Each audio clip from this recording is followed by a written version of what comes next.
దీప్ సర్దేశాయ్తో ఒక ఇంటర్వ్యూ ఇచ్చారు. అది కూడా కాకుండా మొన్న ప్రధానమంత్రి మోదీని కలిసాక మీడియాతో కూడా మాట్లాడారు. ఈ రెండిట్లో కూడా లోకేష్ చాలా విషయాలు చాలా సూటిగా చంద్రబాబు చెప్పిన దానికంటే చాలా సూటిగా చెప్పారు.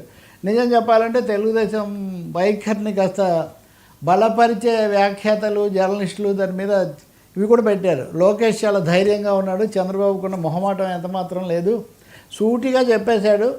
మేము మోదీ బీజేపీతోనే ఉంటాము, 2029లో కూడా మేము బీజేపీతోనూ కలిసి పాల్గొంటాము. ఇదేదో రాష్ట్రానికి నిధులు వస్తాయి కాబట్టి అని కూడా కాదు, నిధులు తెచ్చుకుంటాం కానీ నిధుల సమస్య వేరు, ఎన్నికల పొత్తు వేరు.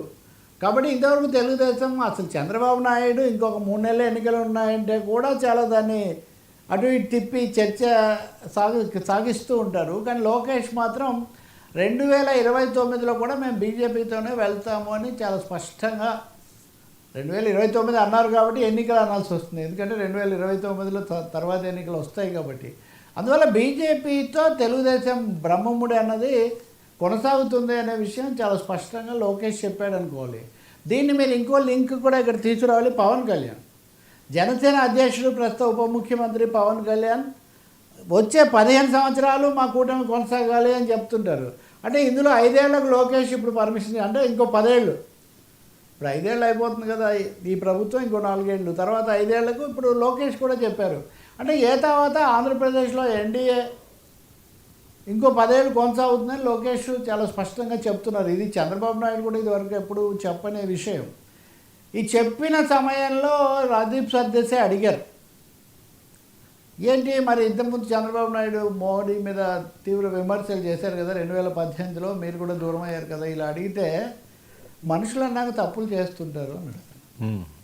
ఇది చాలా కీలకమైన వ్యాఖ్య. అంటే ఆ రోజు మోదీ మీద విమర్శలు చేయడం తప్పు, అలా చేసి ఉండకూడదు, మేము అది పొరపాటు చేసామని ఆయన దాదాపు చంద్రబాబు చేసింది తప్పే, ఆ విమర్శలు మావి, చంద్రబాబు వినండి, తెలుగుదేశాన్ని వినండి, తప్పే అనే మాట కూడా ఆయన స్పష్టంగా చెప్పినట్టుగా మనకి ఇప్పుడు అర్థమవుతుంది. తర్వాత ఢిల్లీలో కూడా ఆయన చాలా విషయాలు, ఉదాహరణకు జగన్ కేసులు, అరెస్టు, ఇవన్నీ కూడా మీరు మాట్లాడారా, నరేంద్ర మోదీ దృష్టికి తెచ్చారా అంటే, మోదీకి నాకంటే బాగా తెలుసు, నేను చెప్పాల్సినటువంటి అవసరం లేదు, వాటిని చెప్పడానికి నేనేమి రాలేదు, కానీ వాటిని చెప్పాల్సిన అవసరం కూడా లేదు, ఆయన దృష్టిలో ఉంది అనే బలంగా, అంటే ఇది కూడా ఒక ముఖ్యమైన సంకేతం. అంటే ఉపరాష్ట్రపతి ఎన్నికలప్పుడే కదా ఈయన అక్కడ ఉన్నారు. సో ఆ సమయంలో అక్కడ ఉంటే ఈయన ఇవన్నీ చెప్పారు, జగన్ అరెస్టుకి చర్యలు తీసుకుంటున్నారు అంటే దాన్ని బలపరిచే బదులు మోదీకి తెలుసు అని, అంటే ఇప్పుడు ఇంకొక తెలిసి కూడా ఏమి చేయడం లేదా, లేదా సిబిఐ కూడా ఏమి చేయడం లేదా, ఇటువంటి అర్థం ఏంటంటే మోదీ లేదా బీజేపీ జగన్ను కాపాడుతున్నారు అనే ఒక అర్థం కూడా దాంట్లో అనేక మంది చెప్తున్నట్టుగా, తెలిసినా కానీ ఎందుకు చర్య తీసుకోవట్లేదు అని అంటుంటారు కదా. సో ఆ మాట కూడా ఆయన, ఇంకా చాలా విషయాల మీద ఆయన స్పష్టమైన ప్రకటనలు, విధాన ప్రకటనలు చేశారు. కేటీఆర్ను కలుసుకుంటే తప్పే ఉంది, నేను రేవంత్ రెడ్డి పర్మిషన్ తీసుకొని కేటీఆర్ను కలుసుకోవాలా అని. ఇప్పుడు కేటీఆర్ను కలుసుకున్నాడు లోకేష్ అని రేవంత్ 1-2 సార్లు అన్నారు ఈ మధ్యకాలంలో. అసలు కాదు, వాళ్ళిద్దరు కలిసి వ్యవహరిస్తుంటారని బీఆర్ఎస్. ఇక్కడ తమాషా మీరు చూడండి, రాజకీయాల తమాషాలు ఎలా ఉంటాయంటే, రేవంత్ రెడ్డి చంద్రబాబు నాయుడు ఒకటే కలిసి చేస్తారని వాళ్ళు అంటే, జగన్మోహన్ రెడ్డి కేటీఆర్ ఒకటే అని వీళ్ళు అంటుంటారు. కానీ ఇక్కడ రేవంత్ రెడ్డి కేటీఆర్ను లోకేష్ కలుసుకుంటున్నాడు అంటే, నేను కలుసుకుంటాను, ఎప్పుడైనా ఎవరినైనా కలుసుకుంటాను, మీకేంటి అభ్యంతరం, రేవంత్ రెడ్డి దగ్గర పర్మిషన్ తీసుకోవాలని నేను ఒక మాట. అంటే ఇవన్నీ మామూలుగా తెలుగుదేశం నుంచి, చంద్రబాబు దగ్గర నుంచి ఇంత సూటిగా ధాటిగా మనం సమాధానాలు ఎక్స్పెక్ట్ చెయ్యము. అంటే యువరక్తం అంటారా? యువరక్తమే కాదు, విధానపరమైనటువంటి ఒక స్పష్టంగా మనం ఈ పలానా బీజేపీ పంథాలు పోవాలన్న తర్వాత మీరు ఇక్కడ ఒకటి తెలుసుకోవాలి కదా, బీఆర్ఎస్ కూడా మొన్న ఎన్నికల్లో వాళ్ళు కూడా ఓటు వేయకుండా దూరంగా ఉన్నారు. వాళ్ళు ఏదో పరోక్షంగా బలపరిచే పని వాళ్ళు ఏం చేయలేదు. దూరంగా ఉండడం అంటే మరీ జగన్మోహన్ రెడ్డిలా కలిసిపోవడం కాకపోయినా ఎంతో కొంత అది బీజేపీకి ఉపయోగపడే ఒక వ్యవహారమే. ఇప్పుడు కవిత ఆరోపణ కూడా అదే కదా. ఇప్పుడు ఇక్కడ మీరు తెలుగుదేశాన్ని వాళ్ళంటే, మాకు తెలుగుదేశం క్యాడర్ ఉంది, తెలంగాణలో తెలుగుదేశాన్ని ఎలా పెంచాలో మా అధ్యక్షుడు నిర్ణయం తీసుకుంటాడు అని కూడా ఒక ప్రకటన, వ్యాఖ్య కూడా చేశాడు.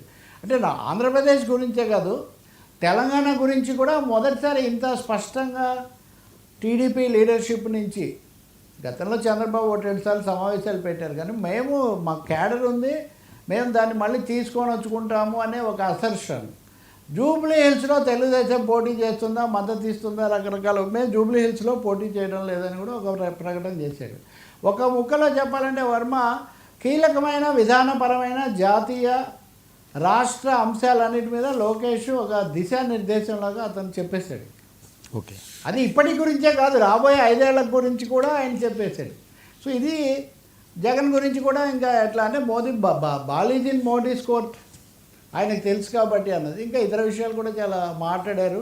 అంటే లోకేష్ కేంద్రంతో లేదా మోదీ అమిత్ షాలతో సంబంధాలు అవన్నీ పాటిస్తున్నారు, ఇవన్నీ ఆయన చూస్తున్నారు అన్నది దాదాపు 100% నిజమే అన్నది నిన్న ఆయన ఇచ్చిన ఇంటర్వ్యూలో కానీ దీంట్లో కానీ. మనకి ఇంకోటి కూడా, సుదర్శన్ రెడ్డి తెలుగు వ్యక్తి కదా, మరి మీరు తెలుగు ప్రాంతీయ పార్టీని ఎందుకు బలపరచలేదు అంటే ఇక్కడ ఈ ప్రాంత